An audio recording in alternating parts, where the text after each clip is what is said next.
So I am very lucky to introduce today Dr. Laurence Heller. He's one of the best representatives of trauma work. And I am very sure that in a few years' time, when we look back at this stage of this paradigm shift into how we look at trauma, his name is going to be mentioned for a long time to come. Thank you. I'm pretty Thank sure you. of that. Appreciate it. Welcome, and thank you for accepting our invitation to the podcast. Nice to be here. So Dr. Laurence Heller is the founder of the NeuroAffective Relational Model, which is called NARM, a specialized psychobiological approach to working with developmental trauma. One of my favorites.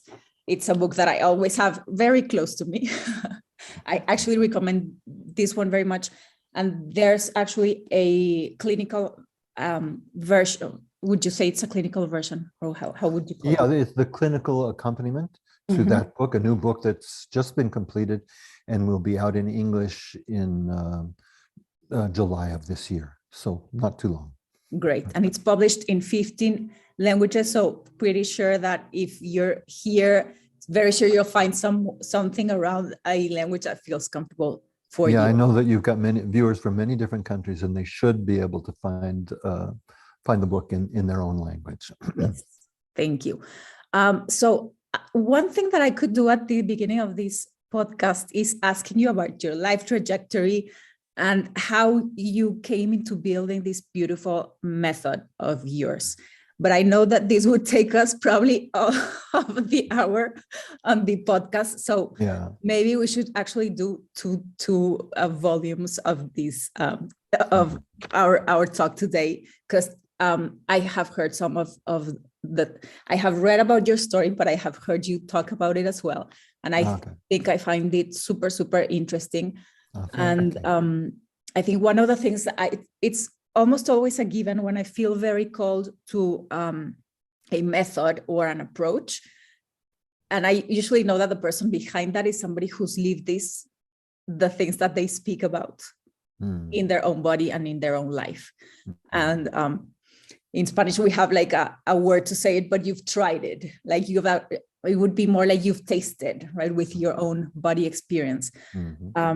So I know that the story behind all of this is super rich, and definitely looking forward to maybe talk about it extensively at another time. Okay. But I do want to mention that this model has been constructed for a very long time, right? It really is, in a certain way, a reflection of my entire life's work. It's my at least both my own personal work, as you alluded to, as well as my clinical work. And I have said things, and I like about my own personal experience. I'll just sum it up by saying it was really built on both the successes and the failures that I experienced in my own work, and then I've seen in doing consultations and with many other therapists where I see them having difficulties.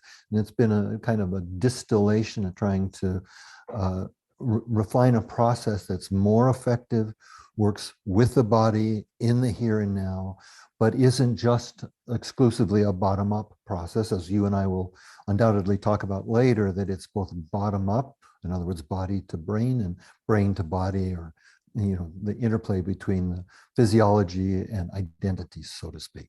Yeah.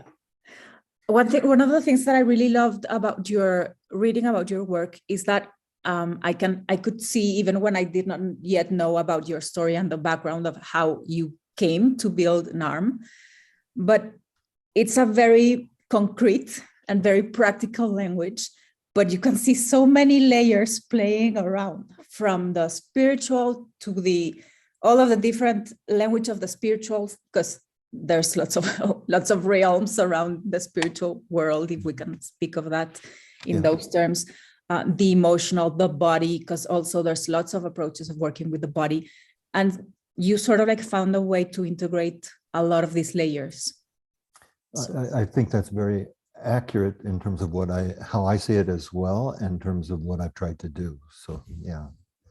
And I come from a background that includes all kinds of different, experiencing and learning different kinds of body work methods, as well as different psychotherapies, spiritual work. That's all been part of my own path and journey. And like you say, it's been an embodied process for me of experiential learning. And that's how I teach, and that's how I learn. And I think a lot of people resonate with that. So. Yes. Yeah, it shows, and as you say, it resonates because at the end of the day, we have lots of layers in our existence, right? Body, Exactly. emotion, spirit. Yeah.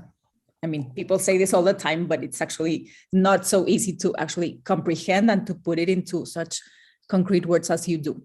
I think one of the things that I really like about how you bring around all of these layers and languages and perspective is that you talk about trauma.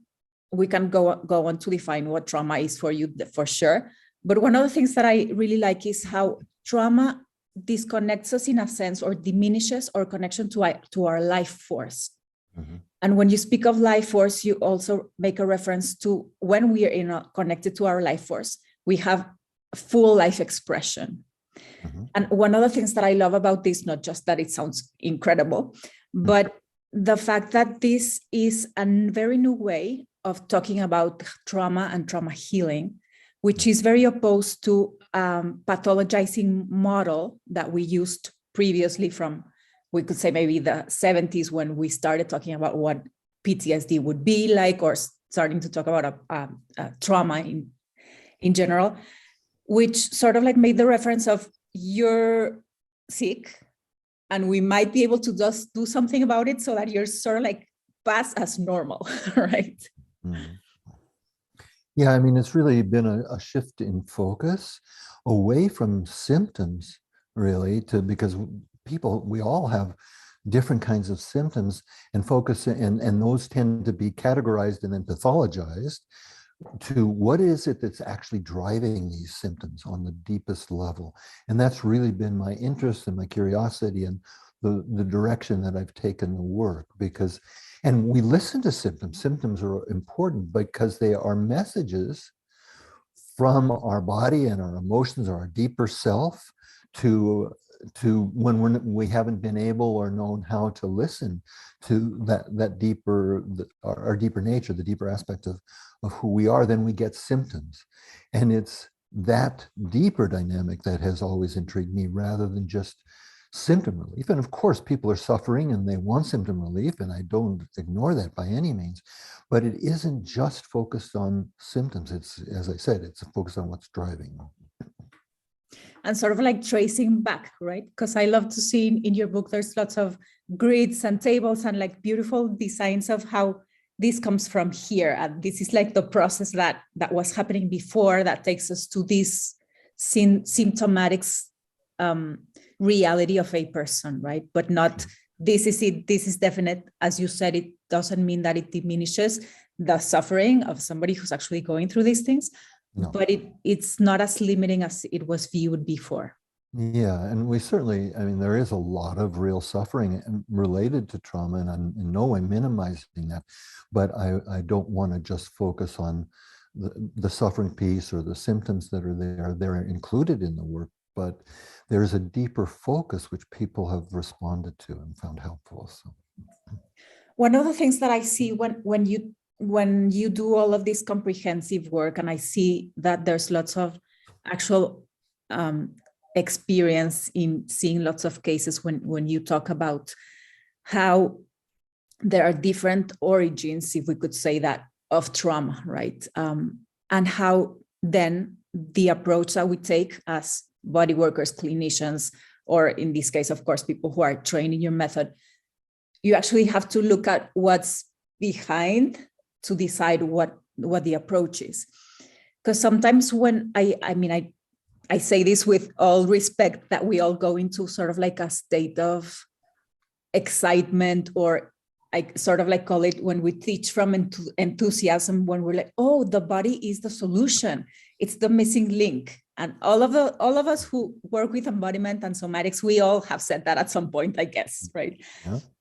Because we had that need and had that, it's that insight, oh, this is what was missing in my regular therapy or whatever.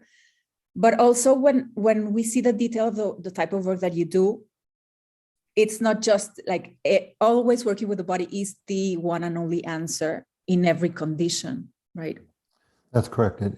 There are times when it's useful to work bottom up, in other words, focusing more on the body. But there are more times actually when the body is reflecting, it's where we carry the symptoms.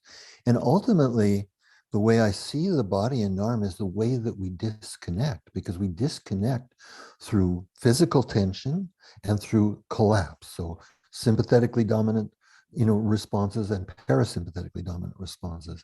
Those are all the ways that we disconnect. And sometimes you see just focusing on where the disconnection is being experienced, as tension in the gut or tension in the head or in the back or wherever, misses what it is that's driving the tension, which is usually some kind of internal conflict, internal emotional conflict. And so if we can't just address the body if we don't also address the emotions and the identity that are all of these are connected in very intimate ways. And so we want to address and be able to address both top down, in terms of identity and emotions, and bottom up from the body and how what's going on in the body affects, those same systems. Because a lot of people, sometimes I see this question come up a lot in conferences, sessions, and workshops. How do I take somebody who doesn't feel, who's not connected to feeling through their body? And even though, yes, integrating the body is a very important element of healing work in general, you do mention that there are some situations where it's not recommended to go dive deep in the body, right? Not only not recommended, it's actually counterproductive and actually can be hurtful. Yeah. Because one of the things that I think sometimes people who are just oriented to the body sometimes miss is that there's a reason that people left their bodies in the first place. The natural human state is embodied. And as an adaptation to developmental trauma and other kinds of, and shock trauma as well later, in life, that we disconnect from our bodies as ways of protecting ourselves. So, and if you have as a goal to try and get somebody back in their body without really inquiring as to what's going on, that it doesn't feel safe for them to be in their bodies, what's going on that they've lost that connection. What's that about? And what can we do to make it safe for them to come back in their bodies? Just by trying to get people back in their bodies can actually be overwhelming and even re-traumatizing in some instances. Yeah, I sometimes tell people in the best case scenario, it just doesn't help, right? Because in the worst case scenario, you actually re-traumatize. Yeah. Yeah. So it's really always I think in all clinicians' minds, whether they're body oriented or psychotherapy oriented, that basic question is, why is what happened? What went on in their life that they had to adapt to a certain kind of context or family situation or social situation, whatever it was. Often families, at least that's where we start, that they needed to disconnect, usually both from their body and from social engagement with other human beings. So they often tend to go together, that people who are disconnected from their body also have difficulty, obviously, then being connected with other human beings. If you're not in your own body, then you're not going to be connected there. And later on, I know you and I will address specifically how in NARM I address the role of the body. So we can save that for later, but yeah, that's a good start. Yeah. How would you say that you teach people how to not rush into fixing? Because what I hear when I hear you say that, it's about asking yourself first, why does it make sense that the person is disconnected from the body? Instead of saying, oh, that's wrong, let me chop that off, right? Exactly right. Yeah. Because really being out of the body is a symptom and also a strategy.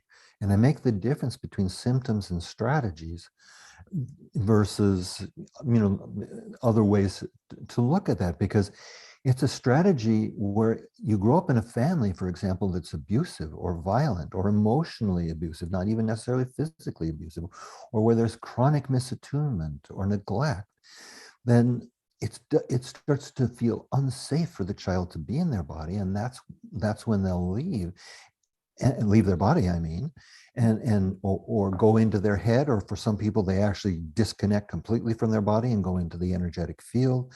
And because they don't experience it as safe to be in their body. And in NARM, we create a kind of a situation where it becomes, there's an increasing understanding, an increasing sense of safety, which then allows them to slowly and organically return and reconnect to the body and their other the deep sources that we have as human beings. Yeah, I think there's in this, taking the work as detailed and as subtle as you do is one of the things that I love. I think it's very necessary when we deal about trauma to be able to say, you need to prepare yourself as a therapist or as a body worker or whatever it is that you do. And it doesn't actually necessarily have to do with what you're sort of like doing, like the tool, but actually it's your vision that helps set up what you're gonna do. Yeah, and it's also part of a relational context too.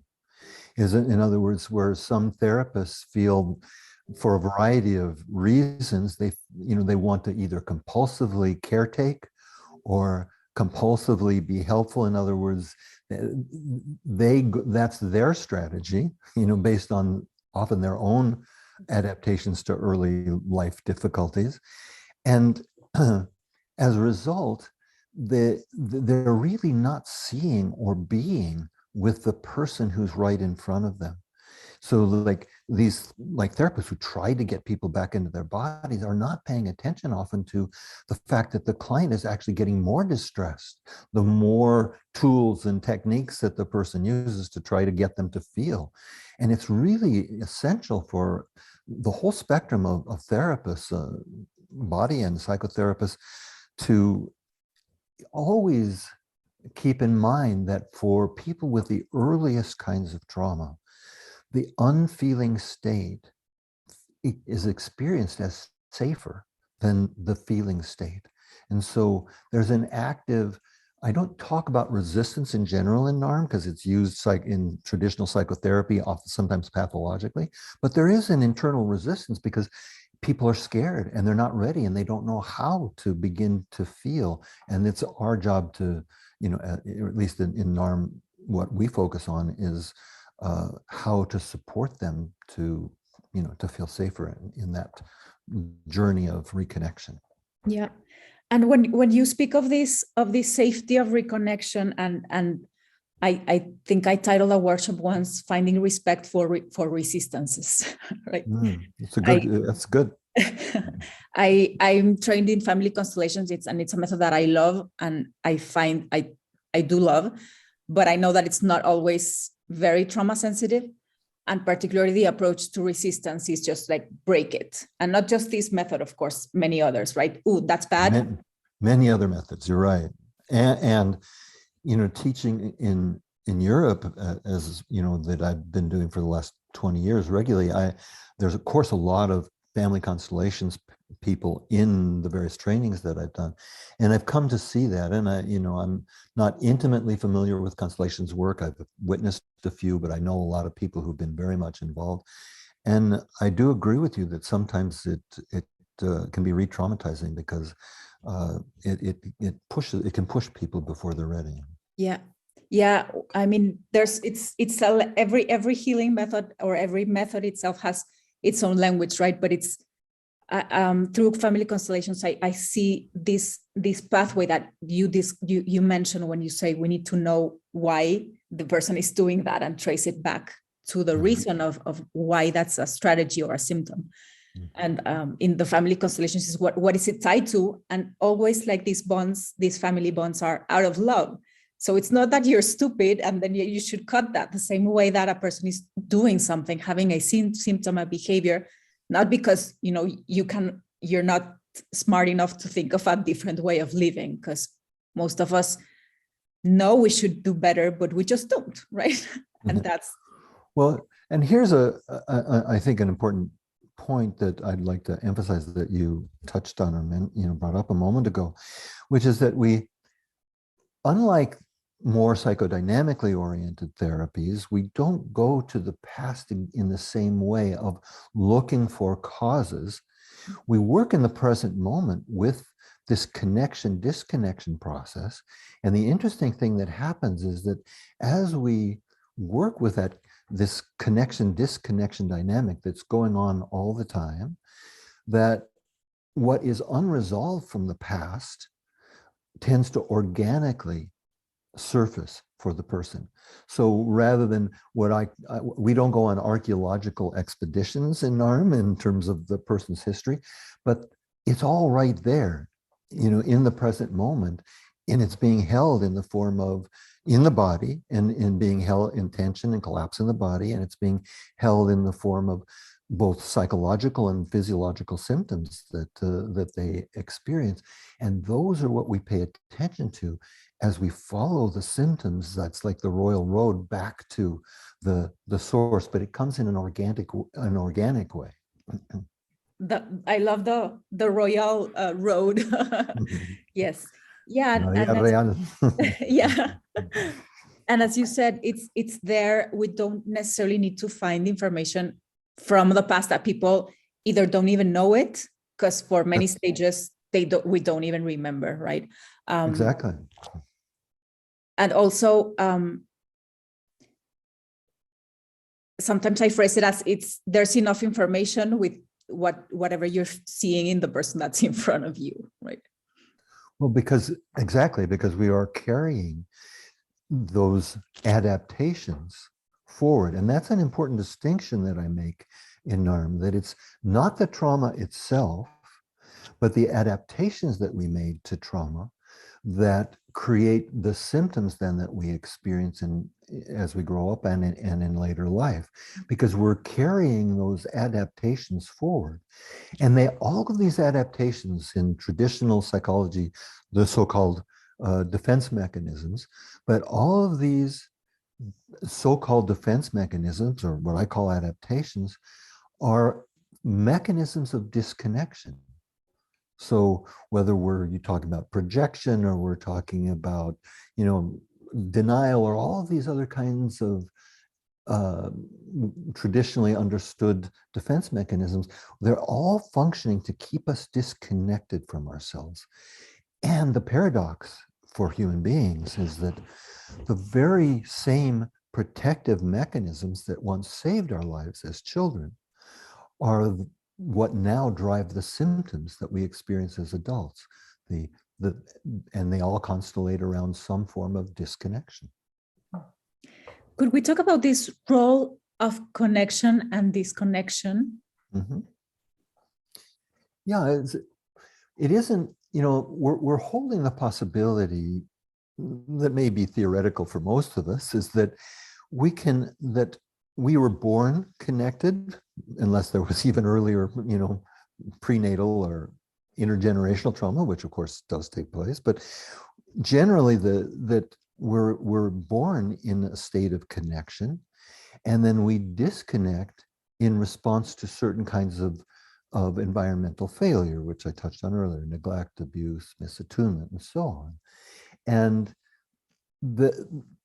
that is something then that we have to actively maintain, literally every moment by moment in our lives. It's not something like, okay, this happened back then, and then it's filed away, and then we move on. It's like we are constantly having to run away from ourselves, and to use kind of everyday language, to avoid ourselves, because it feels scary, because there are emotions in there, and particularly anger, as well as other unresolved emotions that are frightening to us and that we try to keep a distance from.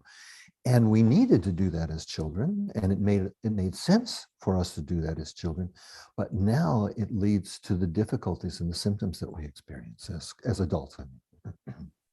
I love how we were discussing this question before our talk, and I love it how you immediately placed it as both connection as something that we get to or that we come from. And also disconnection, not as like the bad thing or this is the mistake, right? But Right. disconnection in service of actually life, right? It is. And it's a great way to put it, because, sometimes I've even used the metaphor. It's not completely 100% accurate, but like how an animal that gets its legs trapped or, caught in a trap will gnaw off their leg in order to save the rest of them. Well, in a way, we put parts of ourselves in deep freeze in order to be able to move forward. And so that capacity to disconnect at one point saved our lives.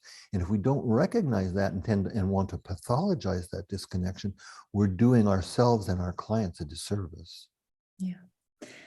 As we're talking about connection as this place that we will get to once we restore this version of how we, as you said, we cut some stuff out to temporarily adapt to an environment, in a sense. Mm-hmm. And then we, as you just shared, we come to a place where that adaptation is no longer necessary and also hindering my way to other things that I want in my life now. And one of these things that come up is the ability to connect. And this idea of connection and community is sort of like starting to spread out a little bit more, right? And it's so weird to talk about connection community in this very westernized, if we could say, I don't love the word, but where we're actually not necessarily community oriented or connection oriented, right? Yeah. And I mean, I wasn't sure if there was a comment. If I missed the question, was there a question? Just a comment of how Okay. I just wanted to be sure. Now we're ready to do this. Like I would say, of course, in my Mexican embodiment, we just arrived at the party, but there's no party, right? Now we need to know, like, oh, actually, we need to bring this stuff in, and we need to learn how to make relationships that actually provide this type of deeper connection that we're naturally going to crave, right? The other thing, too, that I think is that there are a lot of people out there craving connection and community. And when we are ambivalent about connection and community, that both pieces, we tend not to find or put ourselves in situations where that's more possible. The more we work through our own difficulties with connection, often the interesting paradox is the more that we're actually able to find real connection out, with others, in community, in relationship, in all kinds of relationships, intimate and others. And it heals a lot of stuff that we used to do in relationships that are not necessarily as nurturing, and you're just not up for that anymore, right? I'm not sure I followed that exactly. That there's sort of like you upgrade the level of connection that you're open for. Absolutely. Yeah, that's exactly it. And we'll actually, the thing is that we often have a tendency, when we have our own problems with connection, and we'll pick somebody who is maybe disconnected as well, and we'll just focus on their inability to commit, we might call it, or their disconnection, and not see that we chose them because we feel safe around a person who's also not so fully connected. Because to be around a more connected, more alive, more embodied person is threatening when we're not at that place ourselves. Yeah, even if we actively say, I want connection, I want to be seen, I want to be held, I want to be supported, but we don't have the wiring to actually install that in our lives, right? Right. Well, interesting. You may or may not know this, but the original title of the Healing Developmental Trauma book was called Connection, Our Deepest Desire and Greatest Fear. And it's really, and that's true across the board, is that we all want it. As human beings, we're hardwired to be connected. But at the same time, when connection meant threat and danger, we came to fear it, and we disconnected to protect ourselves. So, and then despite the fact that we want it, at the same time we're afraid of it. And that dynamic is what I was trying to capture in that original book title. But the publisher said that title wasn't Googleable, so I needed to change it. The Googleable title issue. Yeah. Yeah. But I think a lot of people resonate with what you say, right? Understanding this craving, and at the same time, of course, we don't want to acknowledge it at the beginning, but do I have the capacity to hold that inside, right? Yeah. Very interesting. Should we talk a little bit about what this idea of bottom up and top down mean?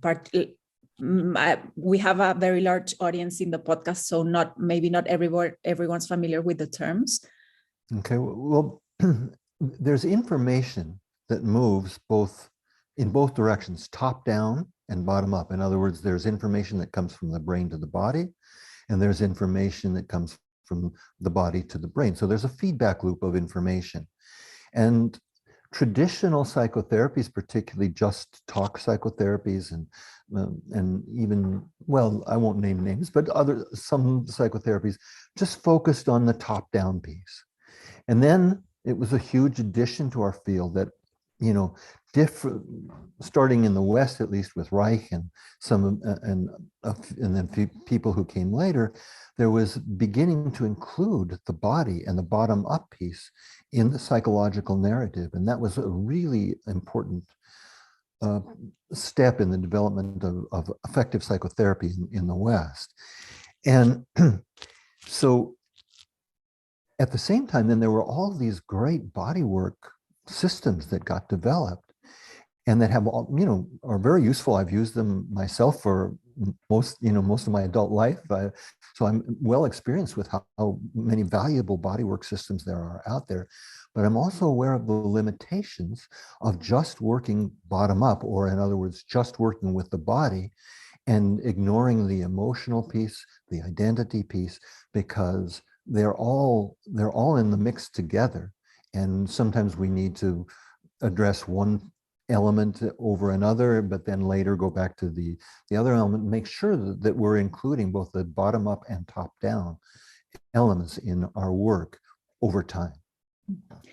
Yeah, one of the things that I really like about what you say is that it's not just one or the other, right? Mm-hmm. And again, as I do actually talk about this thing about like teaching from this enthusiasm, because I see it like as an actual phase that people go through. Like you go to your first yoga class and you're like, this is the best thing in the world. I want everybody to join. But of course, not everybody can do everything. It's not for everyone. And if somebody doesn't like it, then it's not my thing, right? It's not necessarily going to work. Yeah, and again, not everybody is ready to have their, yoga will open the tissue and open the body. Not everybody is prepared or ready to deal with the emotions and the other elements that will surface as that happens. And many of your viewers, I'm sure, have experienced with good body work or yoga work or various kinds of things that at certain times, emotions and unresolved issues from the past will start to, again, just kind of spontaneously surface. And, as I mentioned earlier, the body is the mechanism of disconnection. At least that's how I see it in NARM.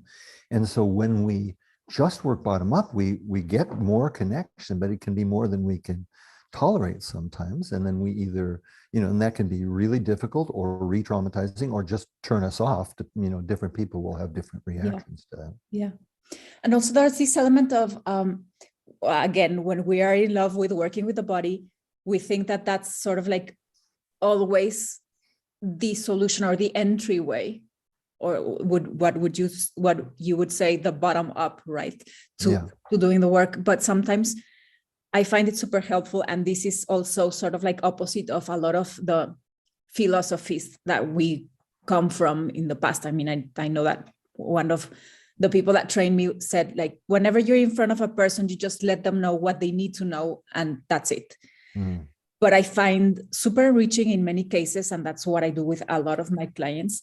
I actually teach them what they're doing and talk to them about what's actually happening through them. And it gives them such a large sense of empowerment to not just be over sort of like surfing the waves of emotion or body or anxiety. And sometimes I'm saying this because sometimes when we work with the body or we are in body-based fields, there is sometimes a I don't want to say hate, but like a stigma against the mind. And you know that there's a lot of this phrase in the spiritual world that you're too much in your head, too much of the mind, that's ego, that's mind-based, and all of these are supposed to be disqualifiers. Right, that's a good point. That's bad, that's unnecessary, or in worst case scenario, you're being stupid or unenlightened, right? Or resistant or lazy, depending on the traditions. There's different ways of pathologizing that reaction in different systems. But I completely agree. Yeah. I was in a retreat once and I come to this place where I was like, this is what's real for me right now. Because the person was like, oh no, that's not spiritual. I'm like, help me process what I have. Like, this is the raw material that I can work with because I cannot access anything more enlightened right now. And to me, that's one of the most human experiences that there is, to work with what is. And I was mentioning the integration or the welcoming of the mind as an element that's part of the composition of your existence and not necessarily just the enemy. And I do see lots of, go ahead. No, I was just going to say, I think some of the confusion may have arisen from the distinction between PTSD and what we're now calling CPTSD. So PTSD in its base was really a bottom-up reaction. It's a brainstem response, a fight flight, that those primitive elements that are protective elements that get activated in shock trauma. That's what I call and other people call PTSD. Whereas complex PTSD or developmental PTSD, the new World Health Organization diagnosis that's just starting this year was on complex PTSD. That involves much more than just fight-flight responses or brainstem responses. That involves the limbic system, the neocortex. It involves distortions of identity, which, and these distortions of identity drive distress in the body, just like distress in the body drives distortions of identity. And if we just focus on one at the expense of the other, we're really missing half the picture. Yeah.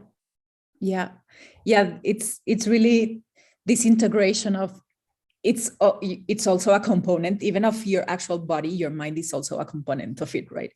That's right. I see it, and I confirm this when I see cases where sometimes I don't go into the body at all, or I don't take the person to any sort of experience and just talk about, hey, this is what's happening. Let's put a name on this. A lot of work through the mind, and then the doorway to the body opens up. Exactly. And if I hadn't done that, which is safety, which is you can stop this whenever that's too much for you, and giving that person agency, which is one of the things that gets cut away with trauma, right? Then the body opens up and the body is ready to do the work, but not without that mental part. And let me add, I think there's one other piece that you implied but didn't specifically mention, which is relationship. So in other words, when you're not trying to push people or get people to get back in their body, when you're there really with them and present with them and to them, you're developing a different kind of relationship that really breeds trust, as opposed to coming in as the expert. I'm going to fix you. I'm going to do this and this and rearrange that in you, and then you'll be okay. That's a very different kind of, that's an uneven relationship versus really meeting somebody where they are. And that means sometimes with their emotional struggles, with their identity issues, with their, and with their somatic and physiological difficulties as well. Great. This has been a very enjoyable conversation. I've loved some of the things that we've touched upon. I would love to ask you, I know that you've been doing this for a long time. you've seen a lot of the stages of how trauma work has developed recently. Mhm. What's one thing that you see that's missing in how people understand trauma work? How people I missed something. What's a common missing piece that you see that people still need to process a bit more or understand or integrate into the work? Well, you used the word agency a moment ago, and agency, as you probably know, is the third pillar in NARM, and it's because it's such a central feature. And what that has to do with in NARM is that we internalize the environmental failure, whatever that was, and we continue to carry that forward, actively carry it forward in our lives. And to just look at where we are now as a result of what happened to us in the past misses that theme of agency. And agency then is actually, has nothing to do with blaming ourselves or shaming ourselves or anything like that, but it is seeing our part in the emotional, particularly the emotional difficulties and sometimes the physical difficulties as well that we experience. But it has nothing to do with blame, but it is saying, oh yeah, that, it's saying that we organize our understanding of who we are and who other people are and what the world is actively in an ongoing way. And by addressing that, we support agency and this capacity, an increasing capacity, not just for connection, but for the freedom that comes from knowing what's most authentic and most real and most alive in ourselves. And this is not so easy to do in certain situations, right? In certain trauma stories, to be able to separate yourself from the environment that caused that distress or actual perpetrators, whether that's somebody from the family or from outside of the family, right? That's well, it isn't even so much a question of separating ourselves from it. It's like that as we see that we've taken, let's say we've taken these abusive behaviors on, and it made our adaptations to, the fact that we had, let's say, an abusive parent or an abusive parents, that we continue that in a variety of different ways and we carry that forward. That's agency. So that means, for example, that maybe I'm not abusive towards other people, but I'm so hard on myself. So it involves taking a look at the ways that we have integrated what was going on in the environment into our own personal world, and then continue these processes. And we know that then, of course, some people will take environmental failure, they'll internalize it, and then they'll act it out on others, and they become abusers. But that's more obvious in the psychotherapeutic culture. It isn't as obvious to see that people who choose abusers and continue to go back to abusers are also doing that because there's something going on in them that they're seeking. They're looking for someone to abuse them. And I know that might seem challenging to some of the listeners. It's not to blame the victim. It's nothing like that. But it is to see, what's driving some of the maladaptive choices that we make in our life, and even self-sabotaging or self-destructive choices that we've made in our life. Not again to blame or judge ourselves. We've had enough of that. We do enough of that. But it's to free ourselves from these old patterns. Yeah, being able to see what's uncomfortable to see and acknowledge it in our side, to be able to break away from those patterns, right? That's it, yeah. I understand from this somatic oriented perspective that whenever we stay looping ourselves in these sort of dynamics that are not beneficial for us, I understand from the somatic perspective that it's, in a way, that's how we establish safety, right? Mm-hmm. That's sort of like what's known to us. There are other people who say that there's sort of like a fantasy or a desire to solve the past through the present relationship. Do you agree with this? Do you see this happening? it won't, it can be helpful. Obviously, there can be, but often, but we also have to be ready for that. So if we're in a relationship where we can actually work on things and take ownership or agency of our part of the difficulties that we're having, real relationship can become a huge, vehicle for growth. But I don't think that that's generally enough, that we usually, to get to that place, we have to have done and often continue doing our own personal work that then makes us available to a kind of processing in relationship that serves both people in that relationship. Yeah. Before I let you go, because I could talk to you for the rest of the afternoon, I know. I would really, this is one of the subjects, I actually have a podcast in Spanish on this topic. And this is a topic that we love to address on Embodiment on the company, about spiritual bypassing. And I do say that I started the podcast not because I love the topic necessarily, or because I'm super passionate about it, but because I started to see so much of it in my sessions, in people who would come to me and stay and justify staying in this sort of abusive dynamics, using a lot of the modern visions or understandings of spirituality.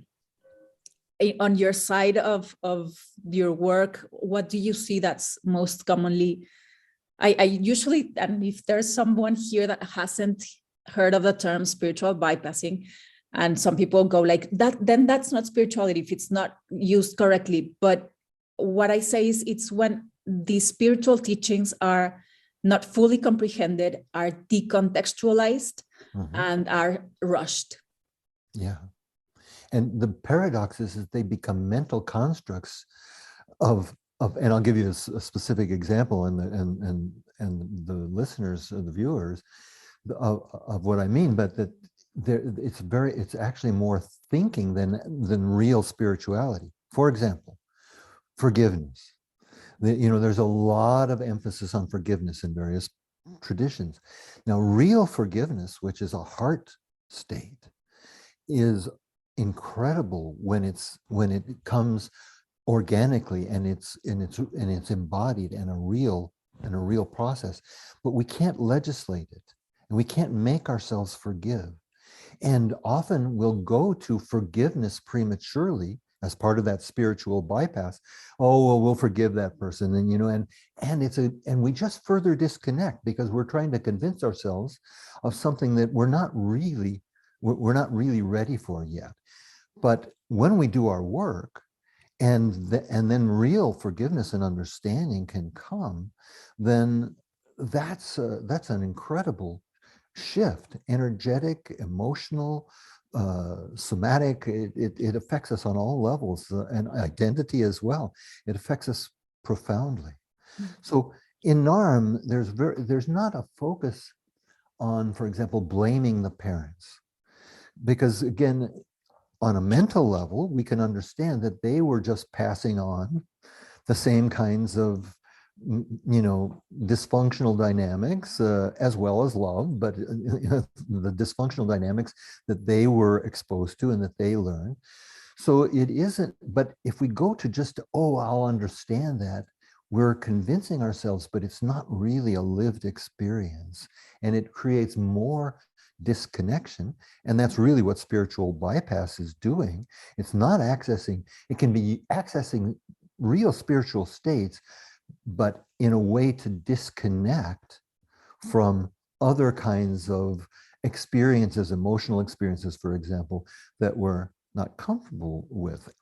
And as I talk about in the book, the first book, the Healing Developmental Trauma book, the very early traumatized people who were traumatized pre-words, sometimes pre-birth, they never embodied, and they often have access to real spiritual states, but they will use that because the world feels cold and uncomfortable and unwelcoming. So they prefer to hang out in the ether and never really make it to this planet.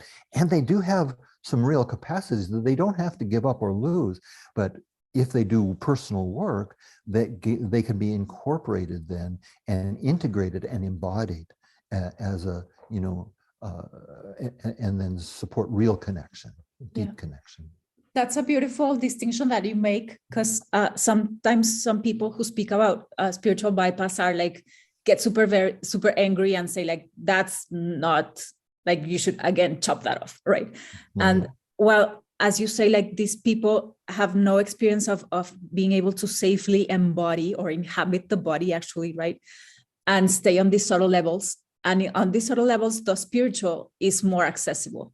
And it's highly intuitive people who do channeling or stuff like that very easily.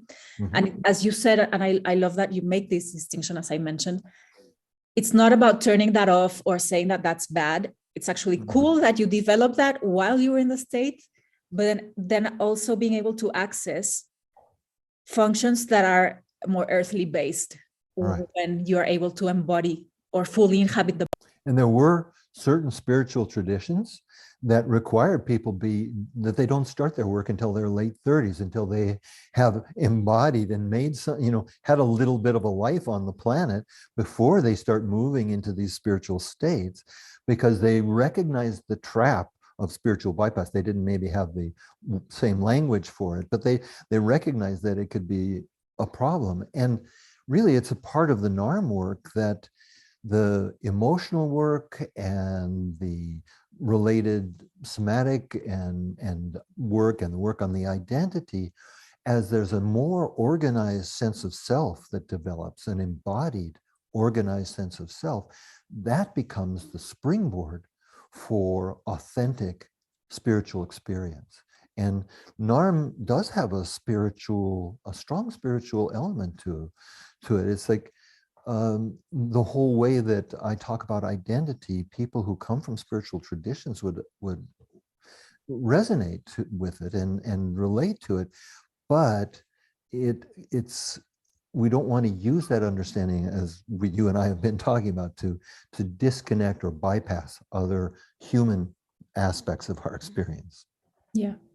Yeah, I was doing a retreat once, and this monk was actually a very fun lady, and she it's a nun, actually, but I mean, I don't know if they have those status specifically for women anyway. And she was like, yes, everybody comes here and they have like these spiritual experiences, and they're like, oh, it's all empty. I'm saying it the way that she said it. She used this voice, and she did like these funny things with her head. And she's like, but empty of what? She says, empty of self-existence, not empty, just empty. Yeah. And it's clarifying this thing that can give way to lots of misunderstandings about how we interpret things when, hey, I have this symptom, I have this pain, and then it's like, it's all empty. It's not spiritual if you're experiencing actually very earthly body-based struggles. Yeah. So wrapping this up, this is one of the things that I love. I mentioned it at the beginning, but giving all of this context, how I love how within your model, you find that place for all of these aspects of the human experience, which also includes the spiritual as well. It does. And it's gratifying for me that you can resonate with that you can see that. This is the first time that you and I have met directly, but that you could even pick that up from the book and from whatever, other videos or things that you might have seen. So it's very gratifying for me to hear that you see that. Thank you so much. Do you want to closing thoughts, comments, something that you want to share before we jump off the podcast? No, nothing that comes just quickly to like nothing that's a quick wrap up of the. Okay. So if you want to contact Dr. Heller, or you want to know more about his work, his books, or his NARM training, you can go to his website, Dr. Laurence Heller, or his website, narmtraining.com. You'll find lots of information there, enough to get to know what all of this subject is. And I will definitely contact you again if you want to come over and keep talking about this. I would love to. No, I've enjoyed our conversation, and I would look forward to another opportunity to do that. Wonderful. Thank you so much. Yeah, thank you.